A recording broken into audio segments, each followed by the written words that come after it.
41 Gut Feeling by Heidesgrain. It was 5 p.m. when Jason arrived in front of the Flay mansion, and he had to call Greg as he couldn't lift the beast cage alone. Artemis was curled up on Jason's shoulder and it looked like a fluffy ball was placed there, while they waited for Greg, who was confused why he had to come outside before he spotted a large cage next to Jason that waved at him. He noticed the scaled wolf inside the cage, but somehow this confused him even more. "Hey Jason, what are you doing here with this scaled wolf?" Jason predicted Greg's confusion and said, smiling mischievously, "Hey Greg, to be honest, I'm not doing anything special with this scaled wolf. I only want to sell it to your parents, nothing else. Can you please help me bring the cage inside without killing the wolf?" Greg was rather dull and liked to fight more than brooding over something. As such, he didn't like to think too complicated and simply nodded. "I can bring the cage inside, no problem." Lifting the cage as if it was nothing special, Greg walked inside and left Jason, who sighed and followed suit. In the end, Jason was again in the living room like the day before, but now there were two cages, one cage which was his own with the sleeping scaled wolf inside, while the other cage was at least 5 meters high and 8 meters in width and length. Inside this gigantic cage was a large green eagle with a length of around 3 meters inside. From its mana core, Jason noticed that the mana was a good amount larger than Malia's, and activating his mana eyes, he saw a green color he had seen once before, while Jason was also able to spot a completed mana core with 1 liquefied mana drop inside the core. "Is that a magical beast?"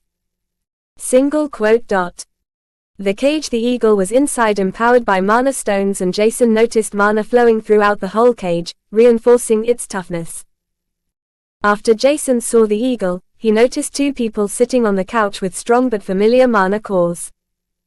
Seeing Greg's parents, Jason immediately bowed slightly before saying, "Hello, Mr. and Mrs. Flay. Nice meeting you again," smiling while looking at them.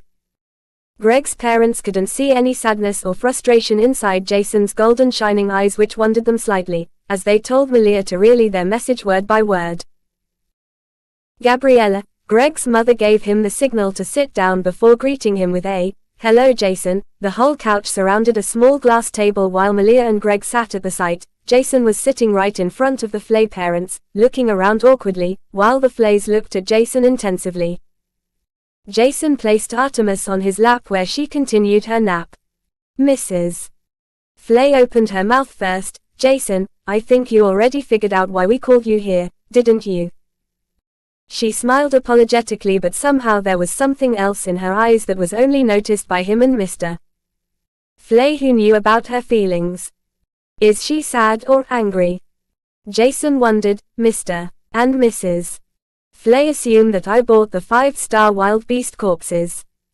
Following that scenario, this implies that I wanted to trick everyone here to get into a prosperous school in an A-grade city, right? Jason guessed. He wasn't really sad about this, as it would be weird for him to kill 5-star wild beasts so easily without getting help or buying these carcasses, but Jason was still disappointed. Why are the Flays even bothering in giving me a mission? That is not possible in their opinion. Nevertheless, the chances to enter a school inside an A-grade city just gave too many benefits, as Jason could faintly understand their suspicion, but he still had some hope left about this matter, and he wanted to try showing them his combat prowess if needed. Gabriella was astounded about Jason's calmness, which gave him some extra points, but she was still unsure how she should handle this situation. Did he really kill them, even though he doesn't have any great martial art techniques or a remarkable mana core rank? And his soul bond is also extremely weak. That's true. I don't believe a 4th novice rank can kill a 5-star wild beast with such clean cuts even if you assassinated them.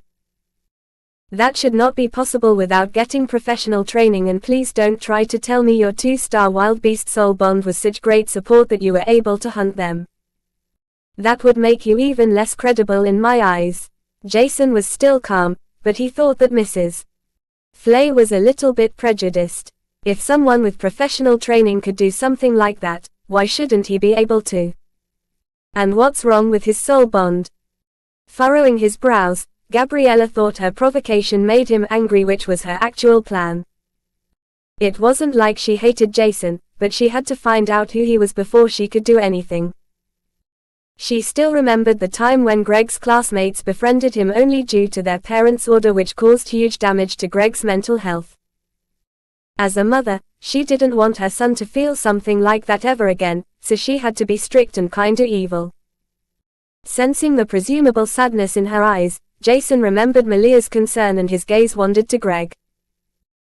Tilting his head slightly as if he didn't understand something, Jason looked at Greg, who also looked at him with question marks in his eyes.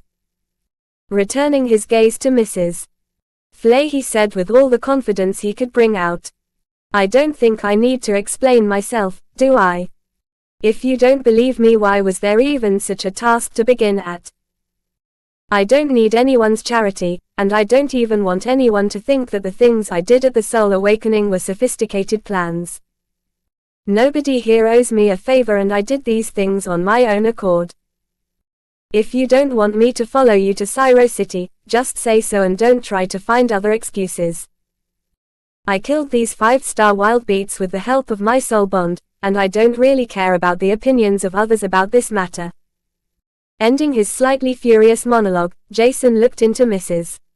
Flay's eyes, which were still quite difficult for him to read, but he couldn't back down.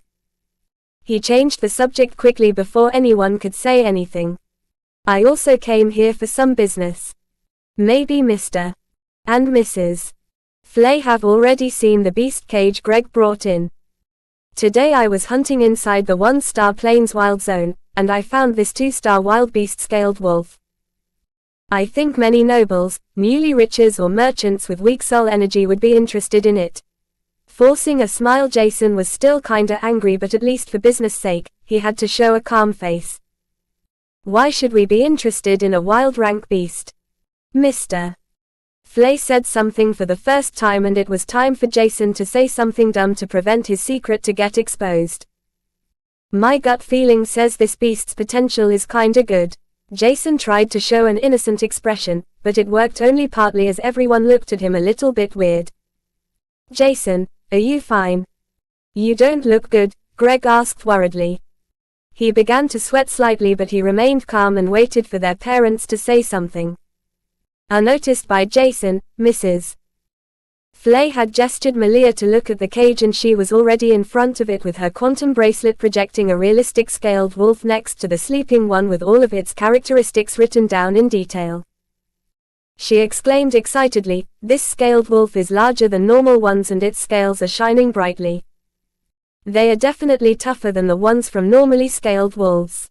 Before she continued, slightly dejected, "But other than that, I can't see anything special. I don't think that this scaled wolf can reach the awakened rank, Mr. Flay opened his mouth again. Without reaching the awakened rank, at the least it's almost useless to catch this scaled wolf, even if it's somewhat stronger as its brethren. Can you prove your gut feeling?" "There is no way for us to tell our clients that our gut feeling is enough reason that a certain beast's potential is good." Jason felt somewhat annoyed. Why should he explain everything? He was about to get really angry as he noticed Mrs. Fleur's eyes, and he hesitated for a moment. Why is she looking at me like that, when she was the one provoking me? She is surely not concerned about me. Why don't you take a test about its potential with the basic equipment you have here?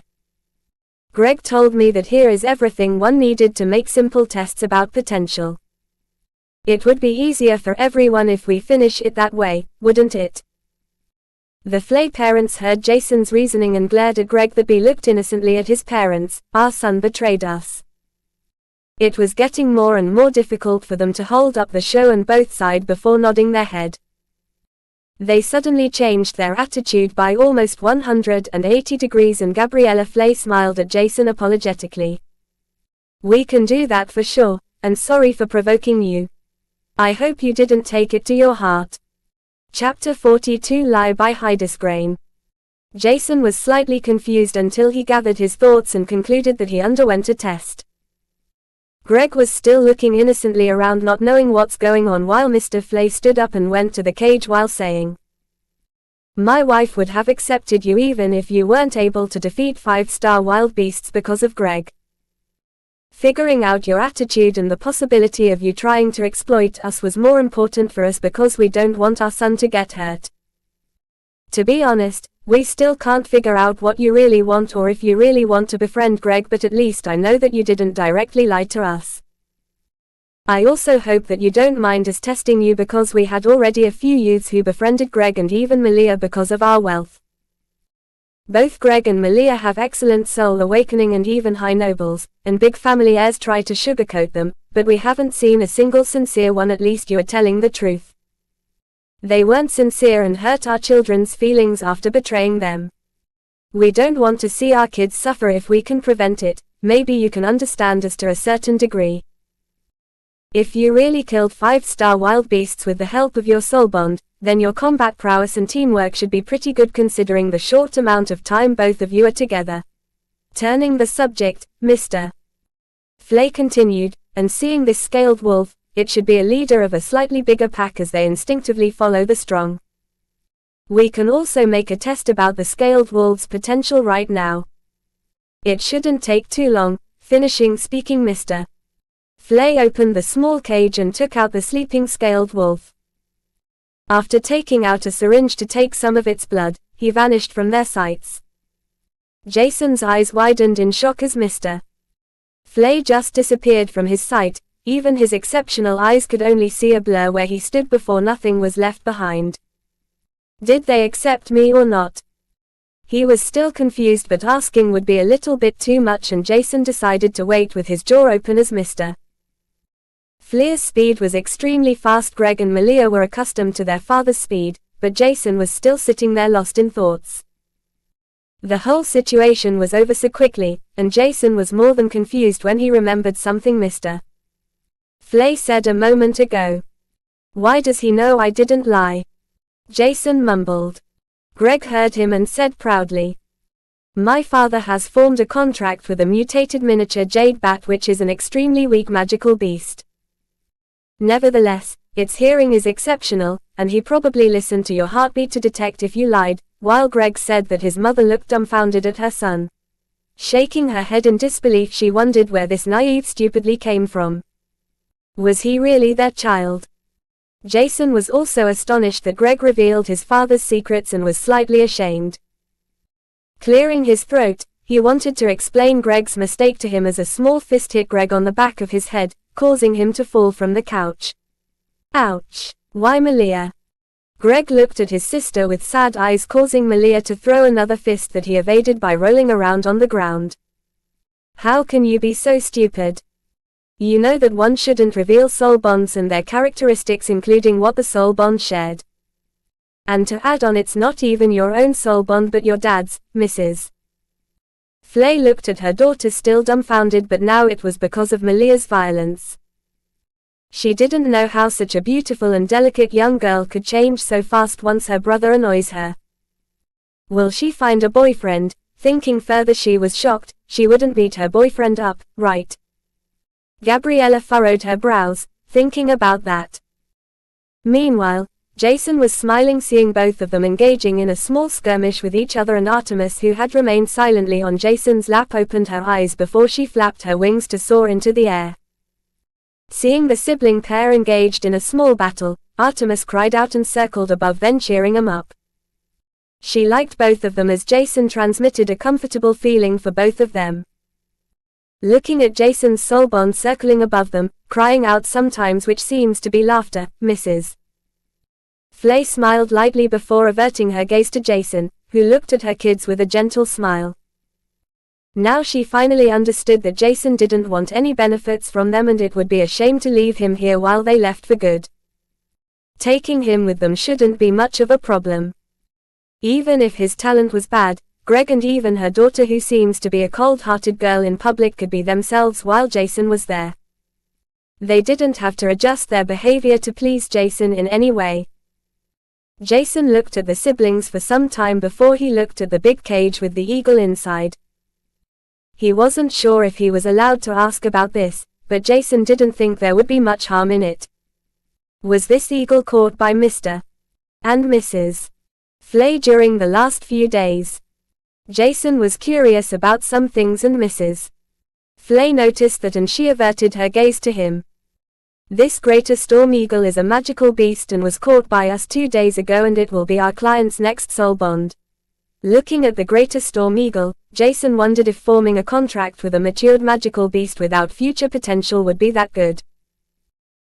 If the client was only searching for a normal magical beast to get a competent, the shared amount of strength and mana, it would be fine, but there wouldn't be any increase in the client's soul energy, and the chances that a wild magical beast would rampage without forming a deep connection through their soul was also not small.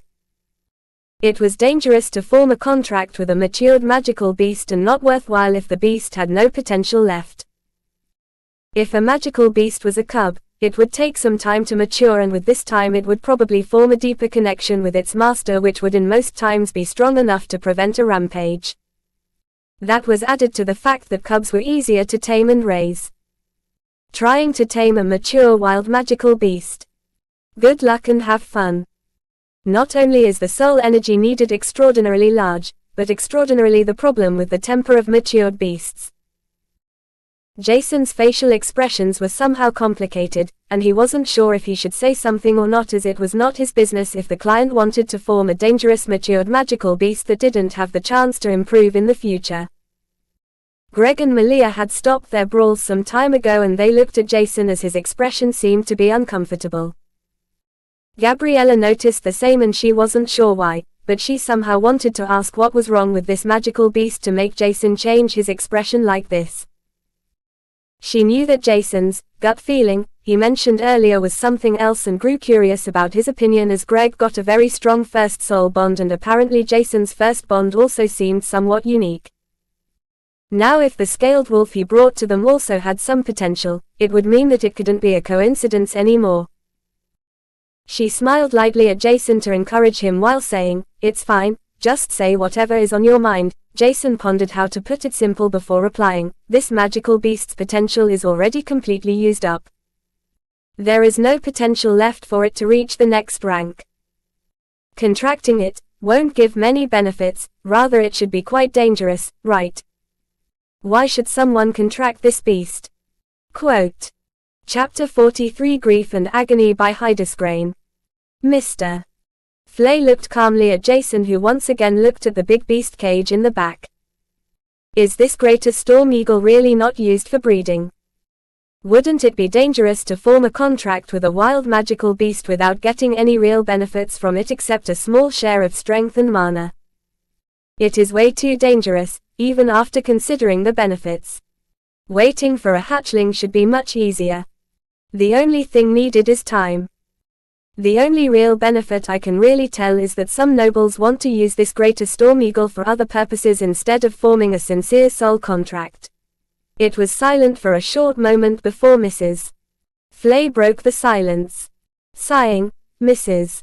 Flay began her explanation. She didn't really like the kind of situation they were now in, and that Jason found out about the greater storm eagle's real purpose, but it was almost exposed, so she could explain it at the least. "You're smart, Jason, and it's true that this magical beast won't be used as a normal soul bond, but we didn't lie that it will be used as a soul bond for our client. However, the reason is different than one would think." Gabriella hesitated for a moment before she continued. "To be honest, it's a pity, because our client is a noble who involved himself with someone he shouldn't have. Putting it simply, our client has accepted a soul bond life or death battle which is in a few days, because he was provoked or something like that. We don't really know the exact reason our client caused to accept it, but our client wasn't aware what kind of beast his opponent formed a contract with recently, which was his first big mistake. This client already has a greater storm eagle, but its potential is infinitely close to reaching the next rank, while his opponent has bound a beast that is already on a higher rank from Canir or some other island.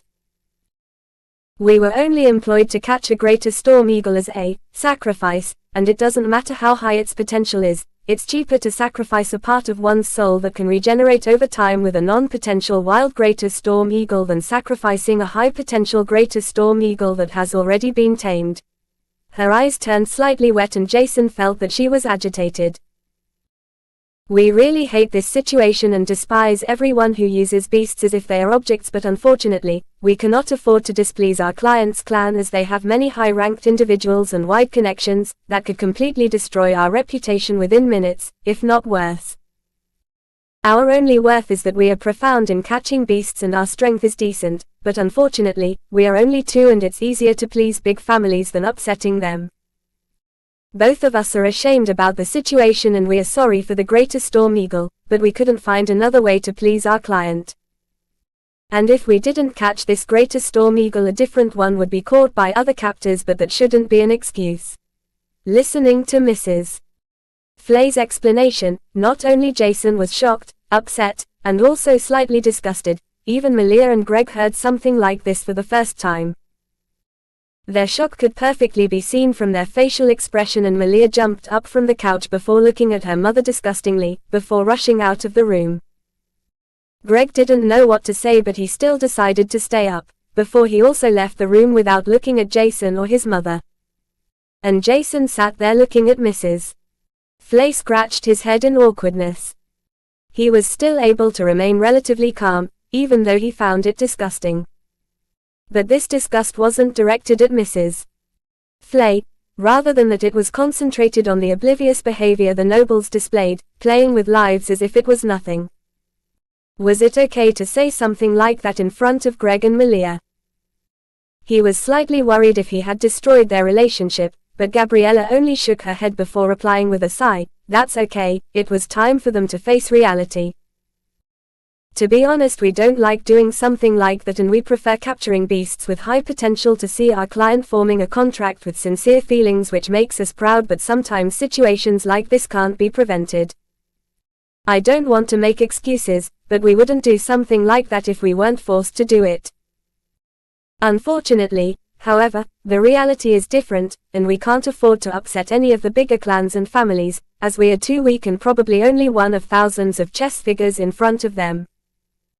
Our rank is high without question, but there are so many big families with huge amounts of resources on Asterix alone, that it isn't uncommon for many individuals to reach our rank. I can understand if you're disgusted by us, or you don't want to have to do anything with us anymore. You can decide that on your own," she said, sighing deeply, and Jason could feel her being frustrated about the whole situation. Jason was thinking carefully. He was still disgusted, but from the beginning, Jason was more disgusted with the minds of most nobles and big clans. The strong rule the weak, and this was even the case with Greg's parents, who Jason considered extremely strong. He wasn't sure which rank they were, but he measured that they had to be at least at the Magus rank to catch a matured Greater Storm Eagle without any issues, and the liquefied mana drops inside their mana cores were also a fact that spoke for this thought. Asterix wasn't especially rich in resources, high-ranked rifts, or even many mana-density regions compared to other bigger islands and the mainland of humanity, but it was also not the worst, and reaching the Magus rank at the age of Greg's parents could already be considered quite good. Jason thought about their situation and remembered his mother getting murdered by a mysterious heir without getting punished. Maybe he wasn't even scolded, and rage began to burn inside his heart against these filthy nobles that didn't care about the victims and weaker humans, only because their life was easy without any obstacles. Mrs. Flay saw Jason's anger in his face and didn't know why he was like that before Jason's facial expression eased up slightly. Looking into each other's eyes, Gabriella saw tears on Jason's cheek, while he opened his mouth. Agony and grief filled his voice that trembled. "I can understand you, but why is this world so unfair? ... The strong can do whatever they want to do, without getting punished, and the weak ones have to suffer, only to please others. The strong can throw a fit whenever they want and murder to their heart's content, and nobody does anything against them. Even my mother couldn't avoid getting dragged into their business." Tears streamed down his cheeks, and Jason wanted to stand up, leave the mansion as soon as possible to avoid the embarrassing situation he dragged himself into. He looked down and covered his eyes before standing up. "I'm sorry, I'll go in." Before he could finish his sentence, he felt two slender arms embraced him from the front. "It's okay, you can cry if you want, there is no need to suppress your feelings all the time. You'll only hurt yourself like that." Jason was only 13 years old and he had to shoulder a big burden with him being blind and the loss of his mother who he had relied on for his whole lifetime. Living alone in a dangerous world without a single person he could rely on was too much for him to handle, and Jason let completely loose, crying bitterly. Mrs. Flay had already done a background check on Jason, but she only knew that his mother died because of an accident, and obviously, the information she got was wrong and the truth kept a secret. His mother was killed by some noble, and Gabrielle immediately understood Jason's grief. The strong could do whatever they want without caring for anyone except the stronger, and it was suffocating for the ones who had to endure the pain. Jason's eyes got blurry, and he continued to wail, while Artemis landed on Jason's head, trying to console him with thick tears pouring down her plumage. Being connected to each other's soul wasn't always pleasing, and Artemis felt Jason's rage and agony, turning her field of emotions extremely chaotic. While Jason cried for a long time, Mr. Flay was already back with the scaled wolf thrown over his shoulder, and he stood behind a pillar with Greg and Malia, who came back after calming down. They didn't know what happened, but seeing Jason cry in their mother's embrace, they were more than a little bit confused. It took Jason some time until he stopped crying, and Mrs. Flay let him out of her embrace, after reassuring that Jason was fine. Mr. Flay used this chance to intercept them without causing his wife to beat him up later. Clearing his throat, he said out loud, "I have the results of the Scaled Wolf's basic potential test. It's quite fascinating." While trying to turn the situation normal once again. Chapter 44, Gaining a Fortune by Hydesgrain. Jason wiped away the tears on his cheek, before turning to Mr. Flay. Forcing a smile, he said, "That's nice. I hope my gut feeling was correct." Mark wasn't exactly sure what to say, as the situation was still awkward, as such he just did what he was supposed to do. "Indeed, this scaled wolf is quite special among, but I wonder how you figured it out." "This scaled wolf is really special," as he put the sleeping scaled wolf back into the smaller cage. Sitting down next to Gabriella, who also sat back on the couch, he continued saying, "This scaled wolf underwent a mutation strengthening its mana core slightly compared to its brethren, increasing its limitation to a 5-star wild beast, which is already good enough to sell it to a breeder. But that's not all, because there is something else special about this scaled wolf. It's not entirely sure, but the scaled wolf is also in the development phase of its second mutation already, and a fire ability seed is unexpectedly forming inside its mana core, creating a fire affinity. Following that, the potential test, scales, and measurements are also indicating that this scaled wolf has the potential to reach at least the mid-awakened stage, probably higher, but we have to make some deeper tests to figure out more. This will at least take a few days."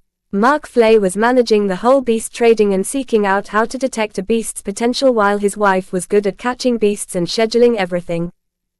Mrs. Flay began deciding their schedule for the next 2 weeks. The holidays are over in 2 weeks and school will start right after. "Jason, your application won't take long, but some time to adjust to an A-grade city is important for both you and Greg. We want to depart in 5 days and the trip will take around 3 days. If the profound test of the scaled wolf is finished before our departure, we can sell it through our connections for a good price. Otherwise, we can take it with us, as our vehicle is large enough to take a few larger beast cages with us. But we can already estimate a price for the scaled wolf, as its potential is quite promising and pays you the amount." Jason listened carefully, nodding all the time until the talk about credits began. "Oh, is it really okay to pay me before the beast is even sold? And am I allowed to know how the price is calculated?" Thinking for a second, she nodded her head before replying. "Well, I can obviously tell you how the price is calculated because it is not a secret, and everyone can research it online, but this includes only the price range provided by the government and not the price nobles would pay to get a better soul bond to supply the descendants. One would rather form a contract with a beast which naturally provides soul energy and still grows in strength than a beast with an already used up potential."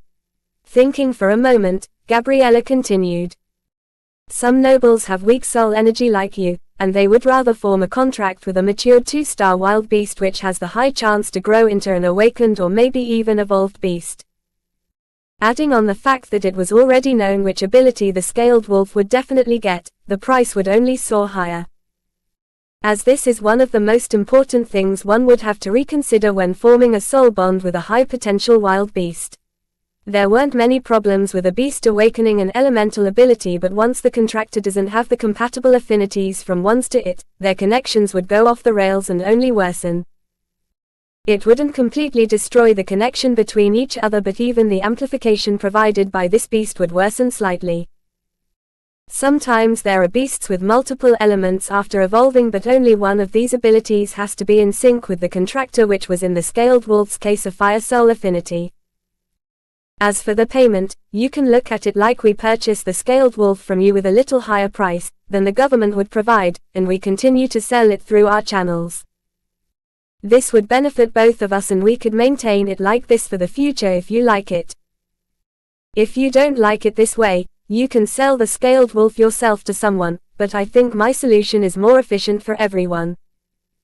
Jason thought this was more than fair for both of them, and he was expectant about the scaled wolf's price. He had already suppressed his sadness from before and was totally focused on the situation in front of him. I think that would be the best for both of us. This might sound greedy, but can we maybe calculate the price for a wild beast with the potential to reach the evolved rank? I'm pretty sure the test will tell the same. If I'm wrong, I will compensate Mr. and Mrs. Flay with everything you paid me. He was somehow in need of money, as he couldn't even compare slightly to his future classmates, and right now his whole fortune was only around 1,000 credits, which was nothing in comparison to each and every one in an A-grade city, but he was confident in the ability of his eyes and trusted them completely. Mr. and Mrs. Flay was astonished, but there was no need to reject his proposal, as the test results would be out in a few days, and after that Jason would need to come back to them for their trip to the A-grade city, even if Jason's gut feeling was wrong. If he wanted to run away, nobody would hinder him, as attending a prestigious school was much more valuable than some credits one could gain by selling a wild beast with an evolved rank potential. Mrs. Flay answered with a gentle smile as she saw Jason's impatience and small sweat pearls running down his temples. Of course, we can pay you the price for a wild beast with the potential of 2 rank ups, including its mutation and the shaping of a fire seed inside its mana core. If its potential turns out to be worse, you can pay us back the difference later on. But more importantly, you can call me Gabriella. I don't like getting called Mrs. Flay. It sounds so distant, and you're a friend of my children. She knew he was short of money through the background check and that Greg had already explained to Jason about the average strength of his future classmates. Furthermore, she also knew something about Jason's eyes, as Greg told her what Jason said during the soul awakening. She was aware that it should be a secret, but Greg told her everything and he couldn't keep a secret from her. Mr. Flay next to his wife also replied, calm but also somehow emotionless. If you want, you can also call me Mark. There is no need to be overly polite. Jason began to smile and thanked both of them for their generosity to pay him without seeing the final result. He wasn't sure if he could call both of them by their first name, but he would try later on. Malia and Greg came out from behind the pillar and sat back down to the couch next to Jason with daggers in their eyes, piercing their parents. Mark didn't know what happened, but he had a faint premonition, while Gabriella tried talking to them with guilt in her voice. Jason took down Artemis from his head and put her down on his lap, where she snuggled up against his hands. In front of Mark appeared a holographic screen, and it looked like he tried to avoid getting stabbed with his children's glare of death, and tapped around a few times until a satisfying number appeared. If we consider the scaled wolf as a matured 2-star beast with the potential to reach the evolved rank, 2 rank ups, adding the price for a pre-establishment of a fire affinity, the price for this scaled wolf would be around 800,000 credits if the government bought them. It's extremely rare to see a wild beast with potential, which is why the price is these high. High nobles would pay much more, and my wife already said that we will offer more than the government. I think 1.000.000 credits should be more than satisfying, won't it? Quote. Chapter 45 Shopping Spree by Heidesgrain. What? Jason exclaimed, and he was shocked about the number, as it was more than he had expected. But don't be fooled. 1 million credits might look like much, but after considering the price for most resources, you will notice that it's only a long number. Still, for Jason this number was double the amount he had previously, and if he continued catching beasts with potential, maybe he could be comparable to his future classmates, at least in context to their wealth. But this would take much of his time. Jason could also use it in other ways, as such he could only disregard this thought. After business was done, all of them talked for a few hours about their trip to Syro City, until it was night, and Jason declined their offer to eat dinner with them and decided to go home. Arriving at home deep at night, Jason didn't forget to practice his Heaven's Hell technique. He noticed that the replenishing process was going smoother and smoother, and according to its stability and pureness, Jason was already able to meet the requirements of the second level, but the amount of his soul energy was still not enough. Apparently, he had reached a soul energy of 3 units, which was already decent if he considered how much he had in the beginning.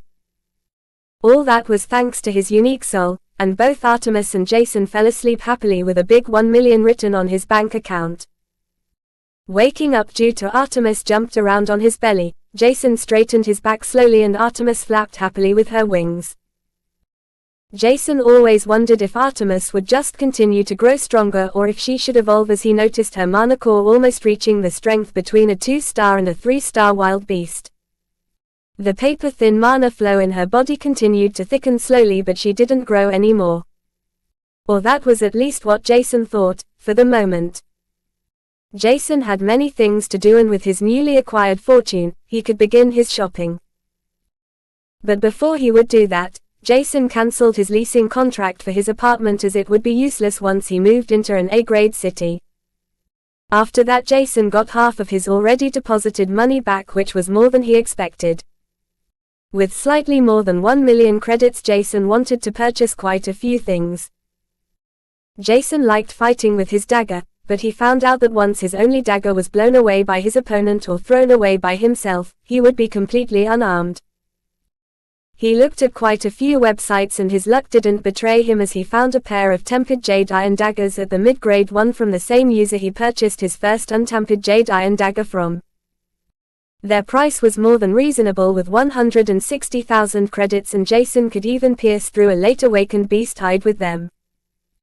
He also remembered the time he threw his dagger, and he wanted to learn knife throwing, as it was easier to combine it with his dagger-orientated combat style than a bow. After thinking for a moment, Jason bought 100 low-grade 1 Karanet throwing knives. Their length was around 15 centimeters, and the blade was 6 centimeters long, extremely thin, but because of the innate characteristic of Karanet it was still quite endurable. Karanet was one of the most common ores and comparable to iron 300 years ago, but it had slightly superior durability and mana conductivity.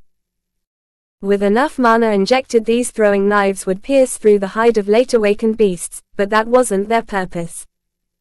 One would more likely throw these knives in small openings or vital spots rather than good, defended spots. Their price was 1,500 credits per throwing knife, so another 150,000 credits were deducted from his decreasing fortune. In addition to the throwing knives, Jason also got a mechanical knife holder, which looked like a normal black box with 2 slits on the sides. On the sides, the knives would stick out and they would be replaced once taken out, and around 50 knives in total could be inserted. Jason wondered how this was possible, as 50 knives weren't few, and the box was described as 20 centimeters long, 5 centimeters width and 3 centimeters in height. Jason admired the sorting skills of this mechanized system, as he estimated that not a single millimeter space was left behind. After purchasing the throwing knives, Jason decided to continue purchasing weapons, and he looked at a graded bow. It looked decent, and it was a small compact box which would be attached to his lower back without hindering his movements, while a single knife could be taken out from both sides. But he was quite shocked to notice the large difference for ungraded and graded bows. Considering his strength now and the fast increase in strength he expected, he decided to purchase a mid-grade 1 bow made out of a low evolved strengthened elemental deer with fortified horns. Their tendons and horns were perfect materials to manufacture a bow with it.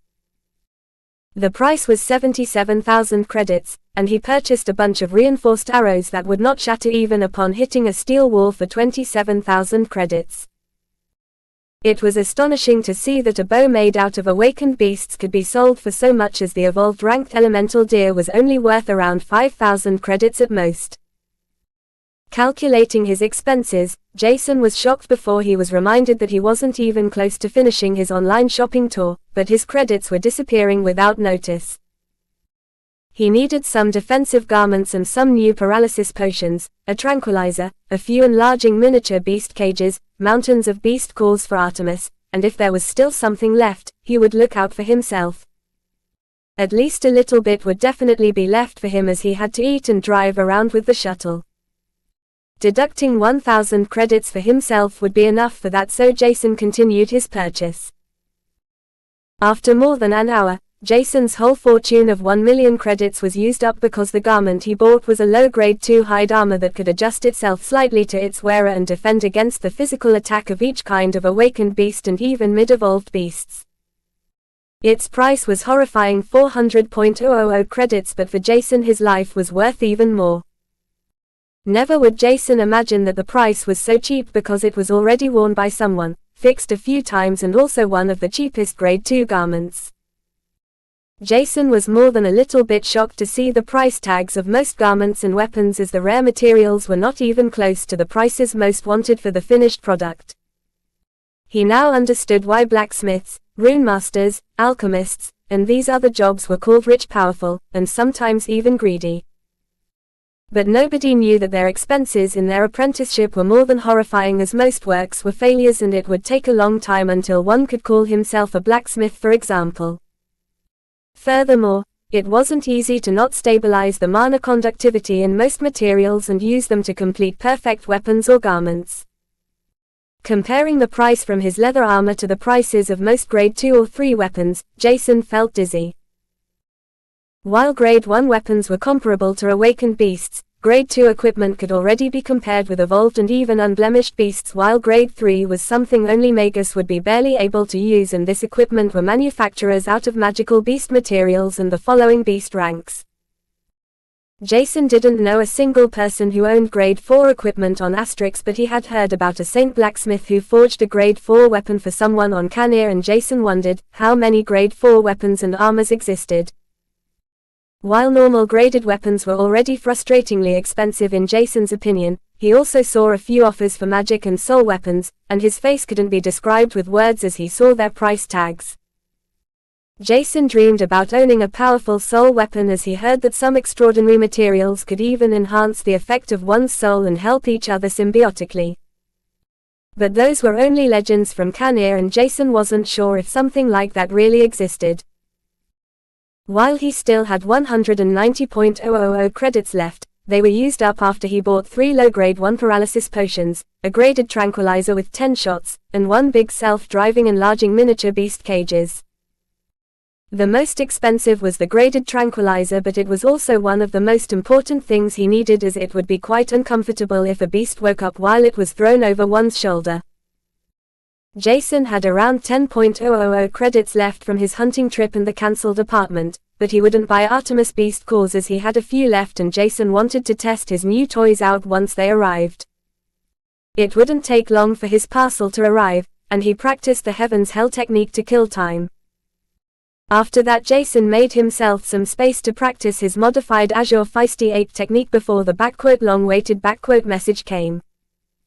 Chapter 46: Unintentionally Domination by Hydesgrain. His parcel arrived and Jason sprinted to the door, where he saw the drone with his packets below. After showing his ID and giving his sign, he took the heavy parcel inside and opened it expectant. It didn't take long for Jason to completely change his attire, and he wore his black leather garment, which adjusted itself perfectly on his small build, while the small black automatic knife holder box was docked at the lower back of his leather garment. It was operated by mana, but the amount needed was so marginal that Jason could easily fill it. Inserting 50 knives, a rattling could be heard with a metal sound before one knife after another vanished inside the small box. Filling the knife holder, The handles could be seen pointing out on each side. Jason also got some dagger sheath for his purchase, and they were also black. His new daggers were gleaming with a jade green color, and one was slightly curved while the other one was straight. The curved one was 28 centimeters in length while the straight one was 30 centimeters long. After admiring his new toys for a long time, his shuttle arrived, and he went down not forgetting to store everything away. The shuttle would bring him to the Plane 1-star Wild Zone, and Jason was already expecting how everything would take place with his new weapons. He was wearing all black while the green color of his daggers drew some attention to them, but more importantly Jason's golden eyes were the best attention seeker, and he pondered if he should buy contact lenses for the future.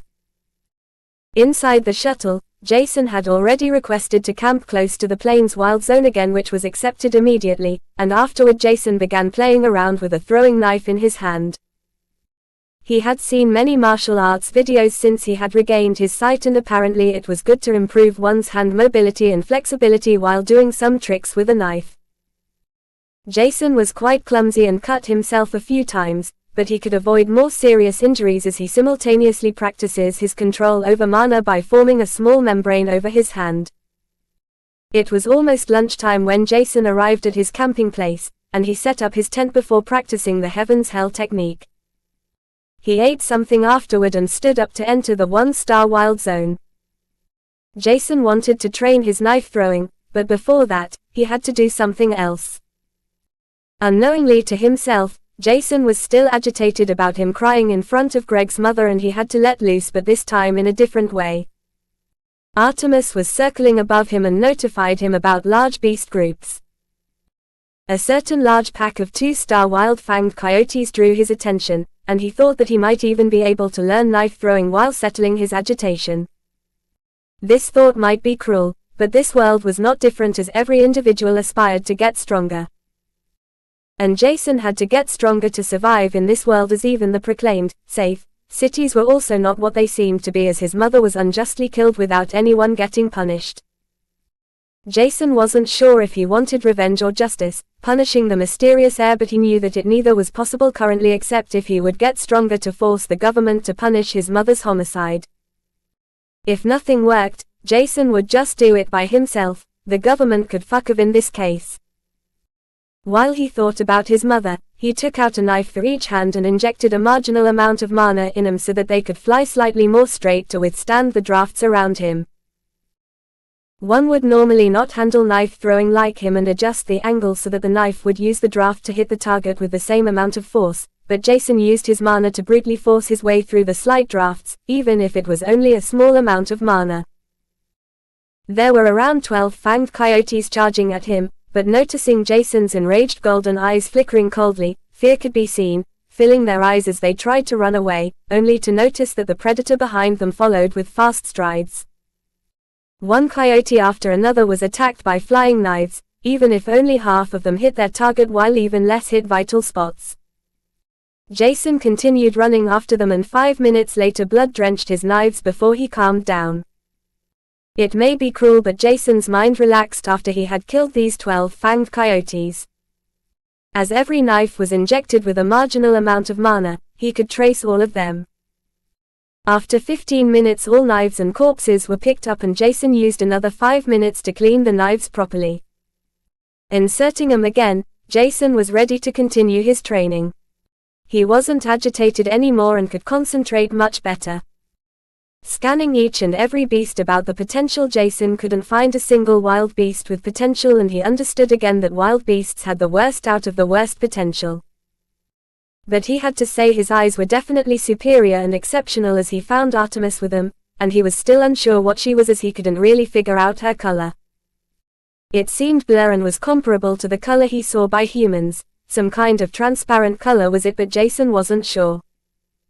Hours passed and Jason was getting more and more proficient with throwing knives, and after a few hundred throws, his accuracy became better and better. He didn't even need to inject mana into them anymore, as he could faintly sense how the drafts would adjust the knives during their flight. Jason was also getting more proficient with dual wielding his daggers, and the fights against most wild beasts finished rather unspectacular. he wasn't fighting any 5-star wild beast groups as he was still not completely confident in defeating them, but with his good equipment even 4-star wild beast groups weren't much of a difference compared to 3-star wild beasts. Jason made up a small tactic to throw a few knives to injure his opponents before overwhelming them with his speed and dual wielding. It was a rather dull plan, but it worked fine. Facing 5-star wild beasts wasn't as scary as before with his good equipment because he threw knives at them to inflict injuries which would only worsen during the battle while retreating to stall more time. Jason was almost playing with these beasts, and even 5-star wild beasts like the greater horned wolf with their superior speed were no match against him throwing knives while backing off an Artemis distraction. Once he injured a beast, it would only increase his advantage if it moved around without caring about the injury it sustained.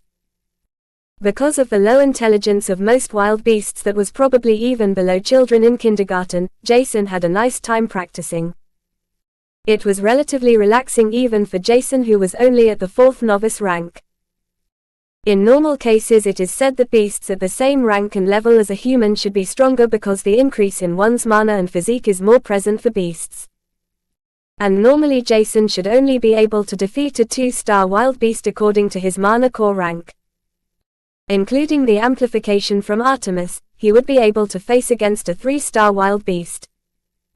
Considering the fact that the gap between each level or star is not that much at the novice and wild beast rank, it wouldn't be impossible for him to defeat a wild beast at 4 stars. But Jason could massacre through the groups of beasts as if it was nothing because he had also a weapon advantage, and his keen observance made it almost impossible not to evade beast attacks. Including his increasing combat experience, it seemed as if he could reign over the 1-star wild zone without further ado. A beast had to be extraordinarily fast to hit him, as Jason's eyes could foretell attacks to a certain extent. One could say that Jason learned how to fight extremely fast, and his improvement with all kinds of weapons were terrifying as he could notice the flaws during his battle, and after each fight, he would collect his flaws and fix them during the next fight. Was that not possible, Jason would try solving the issue after entering the dome, where he had enough time to slowly fix his mistakes with an indestructible determination. Chapter 47 Passive Mana Replenishing by Hydesgrain. A day passed and Jason woke up full of energy while Artemis was happily flapping with her wings, gazing at Jason with expectations. Jason had to feed her more and more incomplete wild beast cores every 2 to 3 days, and he wondered if she had a limit, otherwise, he would run into bankruptcy once she needed more than Jason could provide. And there was also the question, what would happen when she absorbed more mana than she could digest? Was that even possible, or would she just digest it with a long hibernation? Would she evolve or just break her limits? Too many questions about Artemis were on Jason's mind, but also some questions about himself, including his soul and eyes, but there were no answers no matter how hard he thought about it. One thing Jason was also very interested in was answered 2 days ago when he was at the Flay Mansion. Jason had a deep thirst for knowledge, and he asked Gabriella and Mark Flay many questions about mana, beasts, how mana influences the environment, and much more. During that, he felt enlightened many times, and he found out something particular. There were techniques in this world to passively replenish one's mana while breathing, walking, running, and so on. While there were multiple stages with the possibility to even gather mana during sleep, it was extremely difficult as one's mind had to divide itself to do multiple jobs at the same time. But Jason wanted to try it.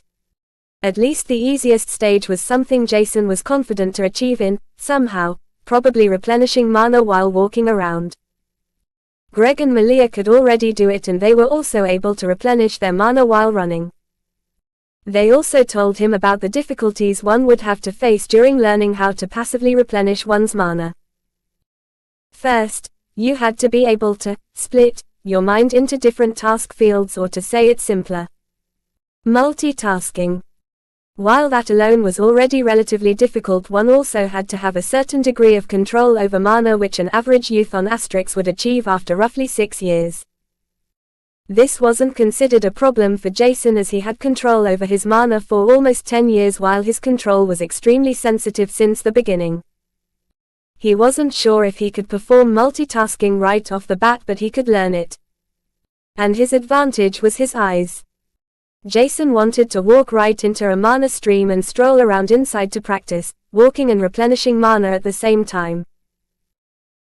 Jason had to acknowledge that he was definitely expectant about it, but his mood was soured as he thought that Greg wasn't considered a prodigy from his mana sensitivity, mana core rank, or in Jason's opinion top-tier martial arts skills. Rather it was that his soul was the most unique about Greg, including his soul bond, and he could already replenish his mana even during some small spars. Could everyone do that, or was Greg underestimating his own sensibility? Jason thought with a sour facial expression. If everyone was able to passively replenish his or her mana while running, Jason had to also do it to decrease his gap to them. Jason's practice of the Heaven's Hell technique wasn't neglected, and Jason felt that his soul was overjoyed every time he practices this technique as his soul world increased with his soul world core. This wasn't a common case, but some rare souls had the ability to grow to a certain degree. That was because their mind couldn't handle the normal size of their soul world, and the world had to adjust itself to prevent permanent injuries. Jason's case, however, was different, but he wasn't aware of that fact. His soul energy was extremely strong at the beginning, but it was absorbed by his soul world before anyone could notice it except the old man, who thought it was an illusion caused by his ambition. Once his soul energy grows stronger, his soul world would also enlarge. Jason shuddered as he was reminded about the pain he had to suffer during his soul awakening. Walking around the camping area next to the 1-star Plains Wild Zone, Jason had to use up mana, so he could replenish it. After throwing a few knives injected with mana into a thick 3, Jason tried to feel the mana while walking around. Because he was constantly on the move, it was definitely slightly more difficult to feel the mana and his focus was sloppier, but it was still not too difficult as his sensitivity with mana was excellent. The first step was done, but the more difficult step was yet to come. Jason was now supposed to absorb the mana into his body and lead it through his mana channels to complete a whole cycle in order to annex it into his mana core. Only then would the mana be yours and part of your body. It was so difficult, and Jason had to walk at a very slow pace to even start integration the mana into his mana core. He only walked subconsciously while focusing mostly on the whole mana replenishing process, which wasn't the correct way. It should have been the other way around, and Jason asked himself if he would be able to do it the right way, and more importantly when. He wasn't sure how long Greg and Malia took to do it, but he wouldn't ask them about it because knowing it could be more disastrous than not knowing it. If they needed a long time, Jason would be too lazy, and if they took a very short amount of time to perfect it, he would be discouraged. Artemis was flying around, exhausting herself, while trying to do the same as Jason. Commonly, beasts below the magical beast rank replenished their mana by eating other beasts or eating plants with mana in them, or just by resting, while magical beasts used mana for almost everything and had to replenish their mana continuously passively. While Artemis flew around, she didn't forget to look at Jason curiously from time to time, and what Jason did look very exciting for her. Jason meanwhile drew lots of attention to himself as many youths questioned themselves why this black-dressed youth walked around for hours without doing anything else. Even some middle school teachers who went out to the 1-star Plains Wild Zone with their students didn't know what Jason did, as they couldn't comprehend that Jason tried to passively absorb mana without using too much of his attention on this particular field. While some teachers instructed their students about Jason's tries, they also told them that it was extremely difficult to learn how to passively gather and replenish mana while walking, running, or even fighting. There was one middle school teacher who was extremely knowledgeable, and he was holding a speech about the mana gathering manual when Jason was walking past them. Jason's pace slowed down by a notch, and he heard the teacher saying something about the difficulties of passive mana gathering and replenishing without the help of manuals and detailed descriptions. Many difficult questions could be answered before one would even start learning how to passively gather mana, and Jason asked himself why he didn't know about that before he was reminded that he didn't attend the trip to the 1-star Wild Zone last year because of his blindness and phenomenal strength of a first novice rank without any combat prowess. Listening to the teacher for a minute, Jason also understood why he hadn't heard anything about this manual, as one requirement to get permission for such a technique was attending a prestigious school, purchasing a copy with merit points, or one had to be a noble. Other than that, there was also the chance to get permission for the passive mana gathering manual would be human achievements. For Jason, the easiest way would be purchasing a copy with merit points from his future school, but he had the premonition that it would be quite expensive, and he decided to continue with his own try to learn how to passively gather and replenish his mana. Chapter 48 Destroyed Worldview by Hydesgrain. 4 days passed and Jason was excessively exhausted. He would at most sleep for 4 hours a day, which was barely enough for someone who absorbed mana consistently, but he wanted to learn how to replenish his mana passively before the trip began, and it was necessary in his opinion. It was taxing on his body to practice the Heaven's Hell manual 3 times a day for 30 minutes, practicing his knife-throwing skills and trying to learn the passive mana-gathering technique without anyone's help. He also wrote some messages to Greg and Malia, who added him, with questions and sometimes only to chat a little bit, which released his tension by a large margin. Because solely learning how to passively replenish his mana was boring but also taxing on his mind, Jason was also out, hunting wild beast cores for Artemis. His whole day was scheduled like a machine without many breaks except 4 hours of sleep and in total 20 minutes to eat. But today, changed Jason's whole worldview, or rather his view on beasts, their ability to grow stronger, and the ability of his eyes. While Jason and Artemis' combat strength didn't rise at all, they got closer to the next star or level until they were infinitely close. Unknown to Jason and most other youths inside the 1-star wild zone, a small number of a few hundred awakened beasts, from the 2-star wild zone around the corner, tried to migrate between the borders of their 2-star wild zone and this 1-star wild zone at the beginning of the week, and nobody knew why that was the case. However, more importantly was that the hunters and teachers who slaughtered the awakened beasts after a few days to protect their precious students took the corpses with them, while they forgot something even more precious. The awakened beasts that tried to migrate into the 1-star wild zones were lesser elemental foxes, and there was something special about this race that made out a huge difference compared to normal foxes. For other fox races, their mating season is at the beginning of the year while their offsprings are born 2 months later, but for lesser elemental foxes it's different. Their mating season is situated between May and June, which means that right now somewhere in this 1-star wild zone could be a fox burrow with many lesser elemental fox cubs, and an idea formed in Jason's mind. It was common knowledge that foxes give birth to around 4 to 6 cubs, and there were a few hundred mature lesser elemental foxes that were killed during the last few days. When Jason found that out, a tiny seed of greed began to grow inside him, and it began to enlarge as he was in need of money, but he also felt somewhat sorry for the lesser elemental fox cubs, when he found a huge burrow hidden under a large tree, after searching for half a day for them. He could only find the burrow with the help of his mana eyes, and more importantly was that a greater horned wolf was trying to break into it, probably because he sensed a large amount of mana, which these cubs already radiated. They were weak and their strength was comparable to 1-star wild beasts, but they had already condensed a higher incomplete mana core than the greater horned wolf possessed. Looking at the bloodlust the greater horned wolf radiated, Jason was perplexed. What's wrong with this beast? Why does it seem so desperate?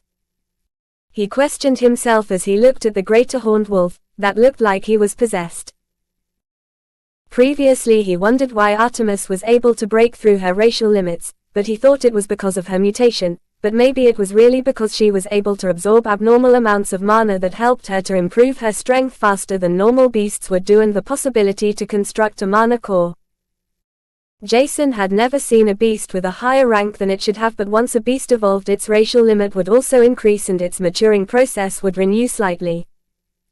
Maybe the potential was only the limit a beast could achieve without many difficulties. Were his thoughts about the potential and so on wrong? Would that mean every beast had the chance to rank up, or were the chances just too marginal to even care about? Jason had heard that wild beasts were unable to break through their limit as the amount of mana they could digest was marginal, but that wasn't the case for magical beasts. Even if their potential was locked at the magical beast rank, they could continue to strengthen themselves until they met the possible limit. Each magical beast had the chance to reach the peak magical beast rank, but reaching the following rank was unimaginably difficult. Jason asked himself if the greater Storm Eagle would be able to strengthen itself to reach the next rank if it had the time, or if it would remain at the magical beast rank without the slightest chance to rank up until its life is diminished due to old age. If that was the case, what was it that Jason saw with his eyes? Until now his predictions had been right, so why should it be otherwise? What would happen if this greater horned wolf killed all of the lesser elemental cubs inside this exceptional large burrow and absorbed all of their mana and digested their more developed incomplete awakened mana cores? Would it reach its limit and break into a new rank or remain at the 5-star rank without the chance of breaking into a higher rank ever? But that wouldn't make any sense because the greater horned wolf seemed to be obsessed with these awakened beast cubs. While hundreds of questions appeared in his mind, Jason took out 3 knives for each hand and threw them at the wolf, before he charged at the greater horned wolf with his dagger unsheathed. While 3 hit their target, one of them injured the wolf greatly. But nonetheless, the 5-star wolf was way too deep inside the burrow, ravaging the entrance and at the same time deep in thoughts about the prey in front of it, and it only noticed the pain when it was already too late. A shadow covered the sunlight and a clean cut through the neck killed the obsessive greater horned wolf. Only a moment later Artemis dived onto its body to take out its 5-star wild beast core, before Jason could do anything. While Artemis gulped down the beast core, a sudden thought appeared in Jason's mind. Purity. Maybe. Purification, or talent. Maybe it could also mean that these beasts have a higher quality. There were too many theories about beasts and evolutions, mutations, racial limits, and so on, but Artemis danced out of line with her unique mutation. Maybe she purifies the wild beast cores when she digests them and can thus strengthen herself without creating any limits, or her talent is greater compared to her brethren because of the mutation. Standing still, while thinking, Jason was extremely lucky that no beasts could be seen nearby, and a shocked expression appeared on his mind as thoughts ran wild. Maybe these limits of beasts appear because their mana cores are full of impurities hindering them in increasing their strength. If that is the case, I can't see the real potential of beasts, rather the purity of their mana core and their innate limit, but that's not their potential. Minutes passed and the shock in Jason's face was even more apparent. What happens when one would give their soul bond items to purify their mana core?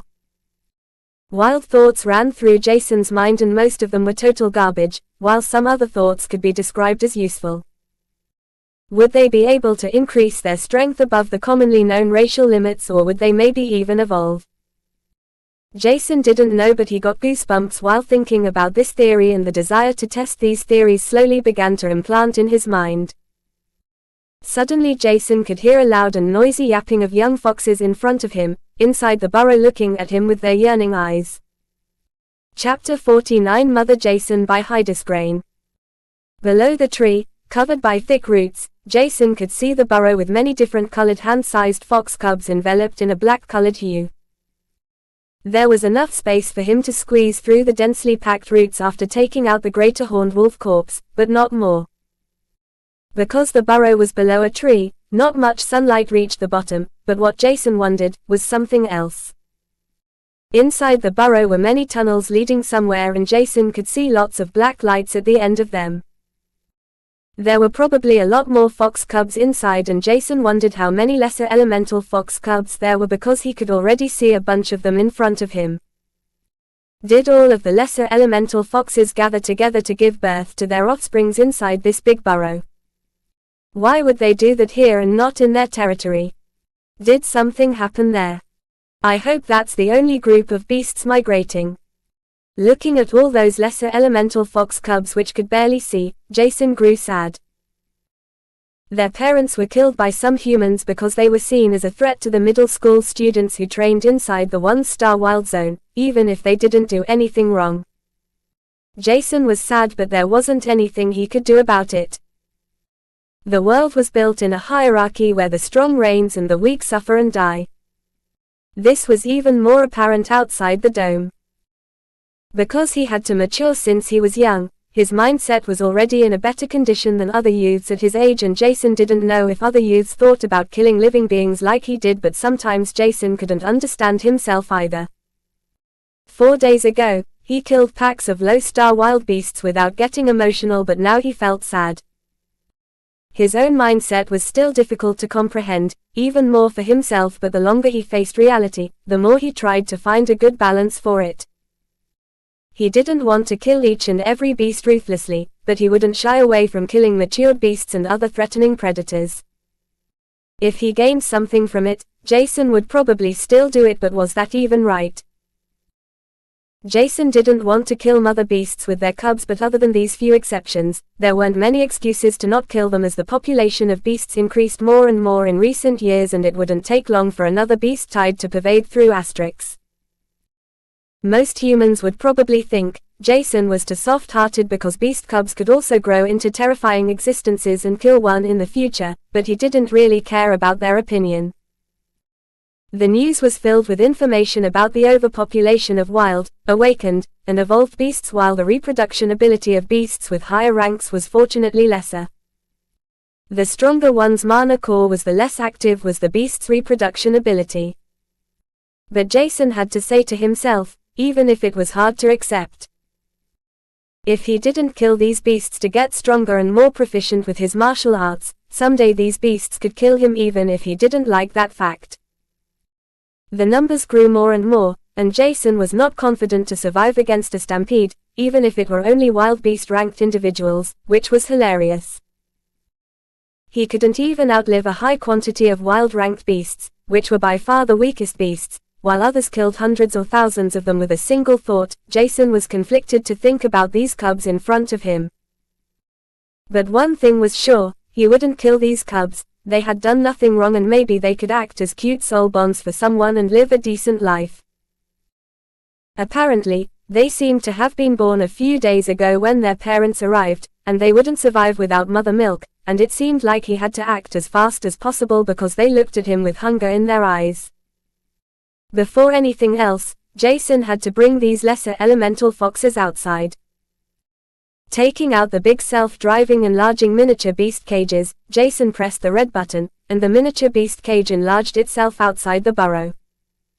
After that, Jason empowered it with a decent amount of mana as he began to work.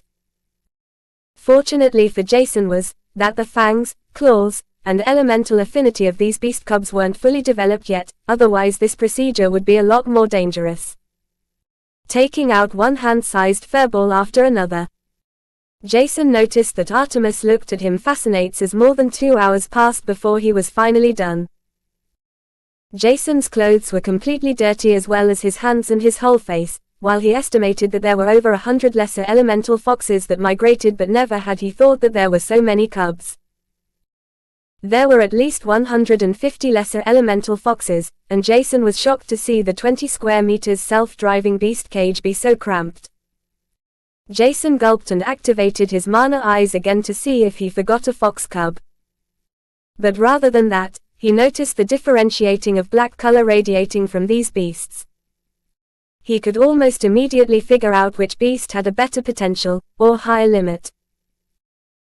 Adding was he saw to his self-established theory that slowly formed in his mind. Jason thought that the parent genes of the cubs with denser color had to be stronger, and it looked like that the kind of ability also played a role, as blue-furred lesser elemental foxes had a gentle black color radiating while red-furred ones had vigorous color radiating like a flame. But that wasn't everything, as the amount of color radiating from them was dependent on their ability, or so Jason thought. In the beginning, Jason took a look at 2 fox cubs from the same batch, and one of their colors was denser, and Jason thought that it was either that one beast inherited dominant genes or the fire ability, which was slightly stronger. And again, too many questions began to torment his mind. But there was something else that Jason noticed. There were all kinds of wild beasts, and they struggled when they saw Jason, but after looking deep into his eyes, they completely stopped moving around, and some even rubbed their heads at him. But he had to steel his heart. He couldn't raise up over 150 lesser elemental foxes due to many reasons. First of all, were wild beasts not allowed in any city except at the Beast Pagoda, for selling purposes or as soul bond. One had to have a license to sell them or form a contract with the beasts if one wanted to take with one. Jason was confident in his soul world, but his soul energy rejected this thought immediately. It was kinda sad because they were so cute, and Jason wanted to try out his purity theory. And the thought of having an army of powerful foxes behind him while riding on a large Artemis was pretty satisfying.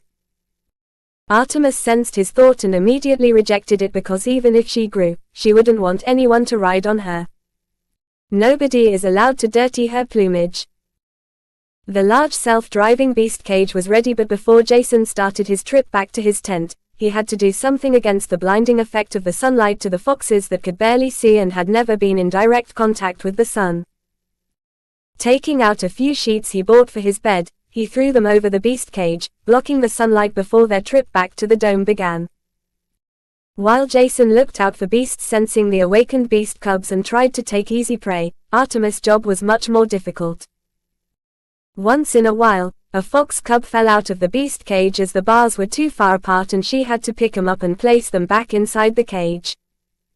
Chapter 50 How to Explain by Hydesgrain. Entering the dome with a huge beast cage, covered in blue, black, and gray sheets attracted much attention and Jason felt slightly uncomfortable with the gazes, but it was definitely not as bad as in the beginning when he gained his eyesight. There wasn't much time to think about others as he had to message the city AI as soon as possible, because Jason was worried about what would happen if a fox cub fell out of the beast cage inside the dome.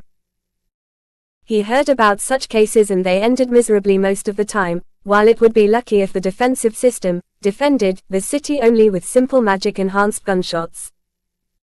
The AI requested Jason's permission to access the beast cage where it scanned the fox cubs to count the number before it labeled them temporarily as harmless.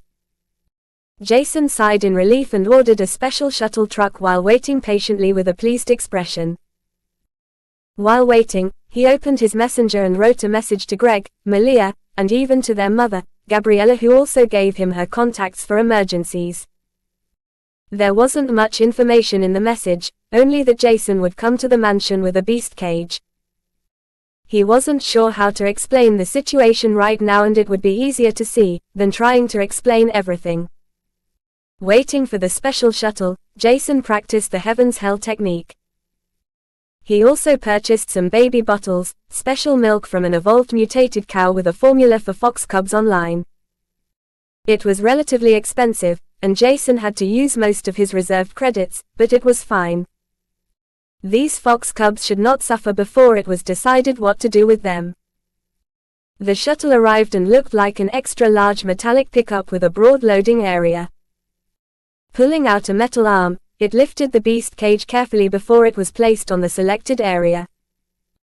There was still some space left on the loading area and Jason decided to sit there because he wanted to look after the fox cubs with Artemis, so they wouldn't fall out or hurt themselves. While Jason looked out for the fox cubs, he tried to subconsciously gather and replenish his mana, which worked much better compared to the beginning, even if it was still slightly sloppy. This caused him to be overjoyed and around 40 minutes later, Jason was once again in front of the Flame Mansion, but this time Jason felt much more comfortable to enter it while the self-driving beast cage was next to him. Artemis was sitting on his shoulder visibly exhausted, looking as if he was haunted by ghosts. She had to pick up so many fur balls all the time and she didn't want to do that anymore. These furballs could call themselves fortunate because she didn't enhance her talons with mana, which she would like to have done.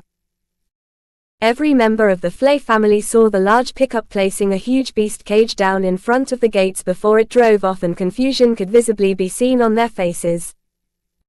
They knew that Jason would come with a beast cage, but it was covered with different colored sheets, which was amusing in Greg's opinion. Malia was only confused and questioned herself, which kind of wild beast in this area could be so large, because her mind was fixated on Jason's ability to find beasts with potential. Gabriella looked calmly on the outside, but she was also thinking the same as Malia did and questioned herself if Jason's ability to find potential beasts was just too exceptional. This caused her to frown because it was extremely rare to find wild beasts with good potential, and she is thinking that Jason only needed 4 days to catch another one could be considered more than good. But while the three of them looked interested and expectant, Mark heard the yelping of a multiple squeaking. Jason and the beast cage were still relatively far away and only Mark could hear the yelping inside the beast cage, because of his exceptional hearing due to his soul bond, and a big question mark formed inside his mind. The squeaking sounded different and overlapped multiple folds that it was not easy to estimate the number solely by the sound, and a shocked expression appeared on his face as he vanished from his position, only to appear in front of Jason within a second. Looking at Jason, the confusion was still present as he asked, "What happened and why are there so many cubs inside?" Jason was startled to see Mark appearing in front of him as the drone that brought his parcel sent him a notification, indicating its arrival. He had put in the address of the Flay Mansion, and Jason saw a drone lifting a huge parcel and rushed to it, ignoring Mark's question. Accepting the parcel, he stored it away without looking inside, before approaching Mark and the beast cage again. "I'll try to explain everything later, but we should take care of the cubs before, right?" Beast merchants had the responsibility to take care of beasts before selling them, and nothing bad should happen to them during the period they are with them. Mark was still shocked and confused, but he nodded his head while he led him to the backyard, which was fenced tightly. The other three were astonished to see the dad and husband rushing next to Jason and afterward, leading him to the backyard where they took care of the beasts they captured. Following them after looking at each other, their perplexion was visible. Jason entered the fenced backyard, and he could see multiple environmental settings with trees, sand, water, and even ice all around, and one could say that their backyard was comparable to a zoo without beasts, except the scaled wolf he caught a few days ago and the greater storm eagle inside a huge birdcage. Jason entered a small enclosure with trees all around, and it was fenced like almost every small enclosure he could see, while the beast cage followed suit, like a dog. Once he and Mark entered it, the gate closed, and Jason was able to remove the sheets. The trees could cover the sunlight with their shadow, and it wouldn't be too bright for the lesser elemental foxes, but more importantly was, that they didn't have to squeeze themselves inside the enclosure like they had to do within the beast cage. Looking around, the lesser elemental fox cubs noticed that the sheets were removed, and the gate of the beast cage opened slowly. A few brave fox cubs pulled themselves together after hesitating for a moment and stood up, trying to leave the beast cage while stumbling around, looking nervously at Artemis, who was completely uninterested in their behavior. Once the first few cubs left the cage without getting thrown back, the other fox cubs began to rush out of the cramped beast cage with delight. It was an interesting sight for Jason, who smiled faintly at the happy sight, and Mark was now even more confused, after seeing that they were lesser elemental fox cubs that were awakened beasts once matured and extremely difficult to find in their puppy state. Looking at Jason, he wondered what he did to catch so many newborn awakened beasts. They seemed to be not older than a few days, which would be the perfect age to form a soul bond. It was said that the younger a beast, the easier it was to form a contract, as their mind was still in its development phase and they wouldn't resist against a soul bond. Taming, raising, and training beasts from their birth was much easier than trying to change the wild instincts of a matured beast. Once a beast fully matured, its instincts cannot be changed as easily manipulated as in the early days. Mark could be considered as a rational human and also slightly greedy, causing him to see moving credits while looking at beasts, and the combined number was also not small. There were many breeders who used wild, awakened, and evolved beasts, but lesser elemental foxes were slightly special because their elemental ability is their strongest characteristic. Comparing its strength, which was at the low to mid-awakened rank, with other beasts at the same rank, one could easily figure out that a lesser elemental fox had an exceptionally elemental ability comparable to high-evolved rank elemental affinities, and some even had an elemental affinity of a low-evolved ranked beast. It was an advantageous calculation for most humans with lower soul energy to bind a beast with a higher affinity compared to other beasts at the same rank to enhance their combat prowess. Forming a contract with an awakened beast didn't need that much soul energy, and an elemental fox already had an elemental ability that was advantageous. There were many awakened beasts with an elemental ability, but the majority of awakened beasts didn't have an elemental ability and rather other abilities. Due to only being born a few days ago, their strength including soul energy was at its lowest, while their mana core was already at the awakened rank but almost completely empty. It wouldn't take long for them to mature with decent nutrition, but more importantly was, that youths could form a contract with these cubs to increase their strength more slowly while adjusting to the feeling of a first soul contract. At the same time, their soul energy would also increase concurrently with the soul bond. These lesser elemental foxes were perfect for the first soul bond, as most middle school graduates with bad exam results were still getting tested, and the soul energy of most students was around that of an awakened beast, or even higher. The demand for beasts like the lesser elemental foxes was always high, Mark thought, smiling happily. It was weird that these fox cubs feared him, who concealed his mana core, while all of them approached Jason, trying to get close to him even if Jason had not even the slightest proficiency in covering his mana fluctuations. Furthermore, he was not from the same race, which should deter the lesser elemental fox cubs, but that was not the case. Jason's heart ached and he was a little bit sad seeing these fox cubs. If he was able, he would just form a contract with every fox cub right now, because he wouldn't have a single disadvantage out of this. His soul had enough space, but his soul energy was just too weak. Nevertheless, Jason told himself that he wouldn't form a contract with any of these cubs if he couldn't take all. It was just sad, and Jason smiled dryly, while hundreds of Fluffiest attacked him with their tongues.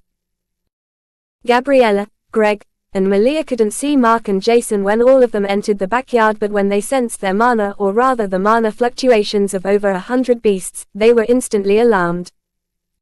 Seeing over 100 small fox cubs attack Jason while the beast cage was opened, their jaws dropped to the ground. Chapter